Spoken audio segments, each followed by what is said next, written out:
Good evening.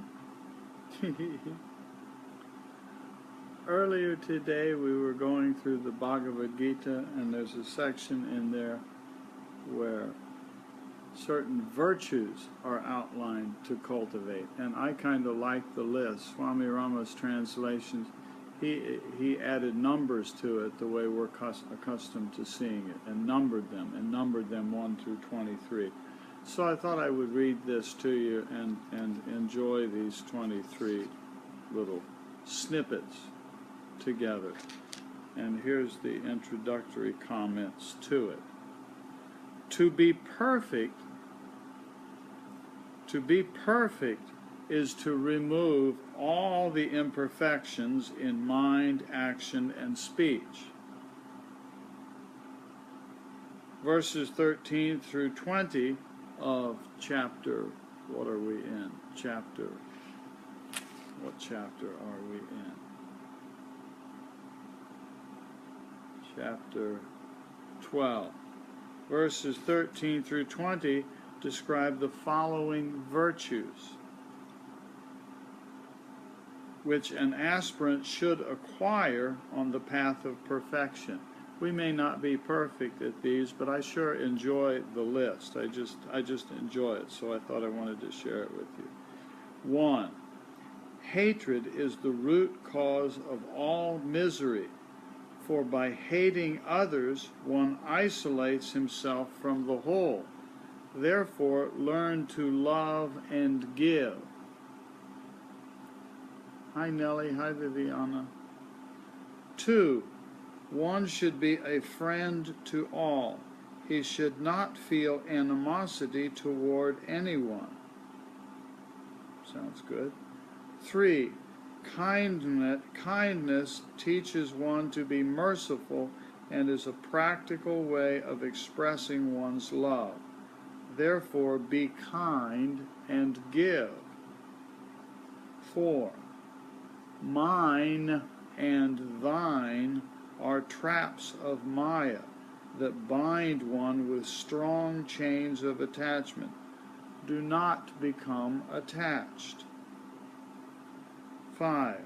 Do not possess anything, even a house of your own.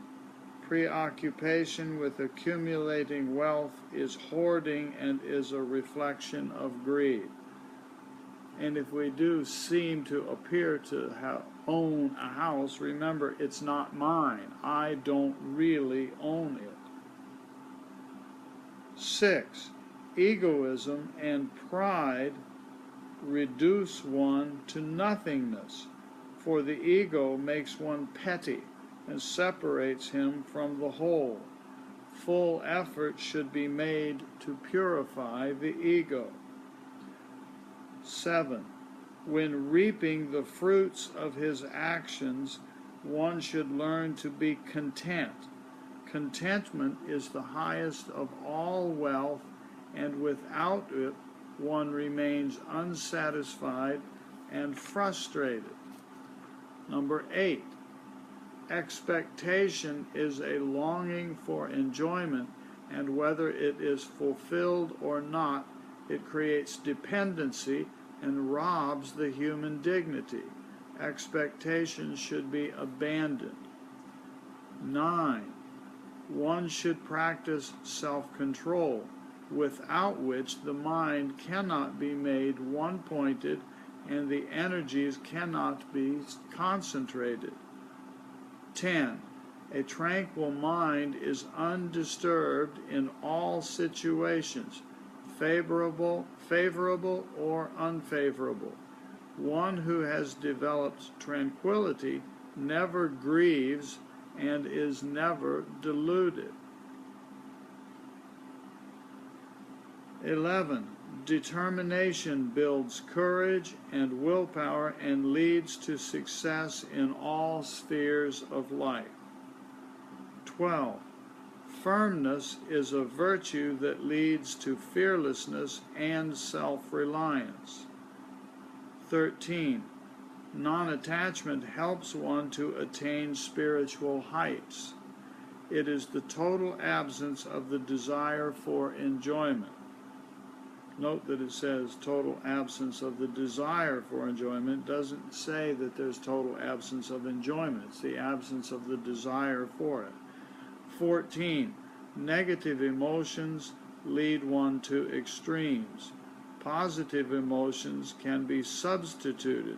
For example, love in place of hate. 15.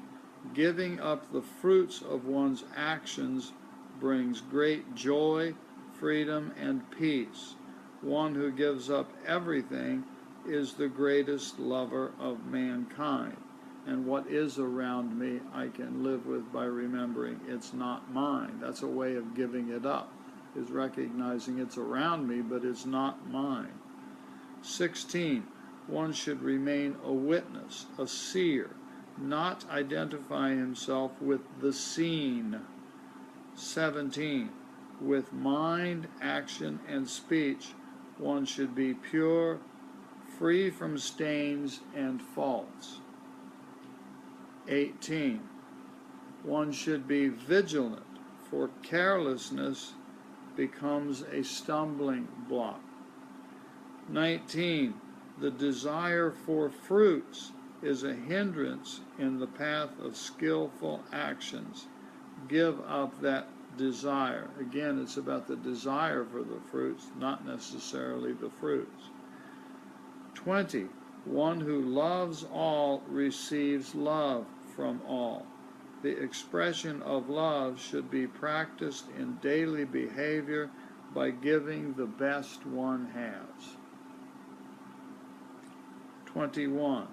One who has totally dedicated his mind, heart, and intellect is a true yogi. 22. One who is courageous can face any calamity of life. He remains even in all conditions. And 23.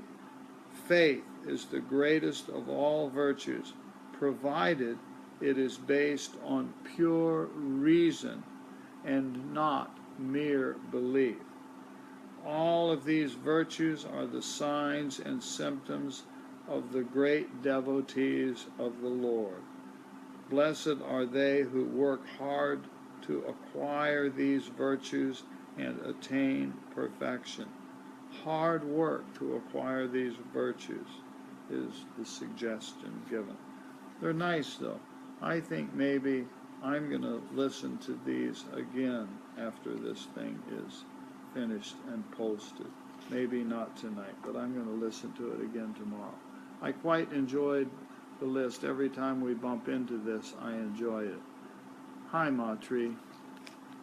And so anyway, that was so nice today when we went through it, and I wanted to share it tonight again, and maybe a few more people will hear this after it's posted, and maybe a few more people can get to enjoy this. And so, thank you for playing.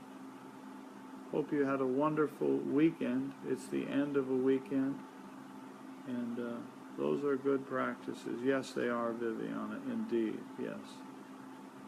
And if it's your evening, Nellie's starting the day, have a nice meditation. I know you're starting your day and getting up early and doing some preparation and doing some meditation time.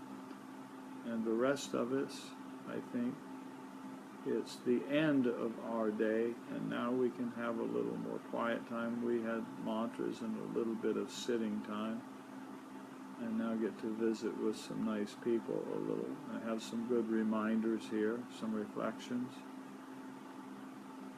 And now, rest. Morning will come, and a little walking time, and some more mantra and meditation, and good company, and some nice oatmeal in the morning. Hi, Janan. You're a little bit late. We're just ending, but it'll be recorded in just a couple minutes, and you can go through it. 23 virtues.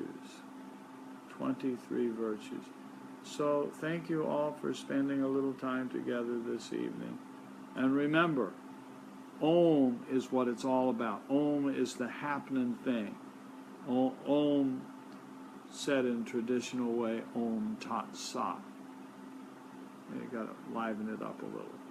Om is what it's all about. Om is the happening whatever. Om Tat Sat. Have a wonderful evening, have a wonderful day, and a wonderful meditation. Om Tat Sat. Om Tat Sat. Bye-bye.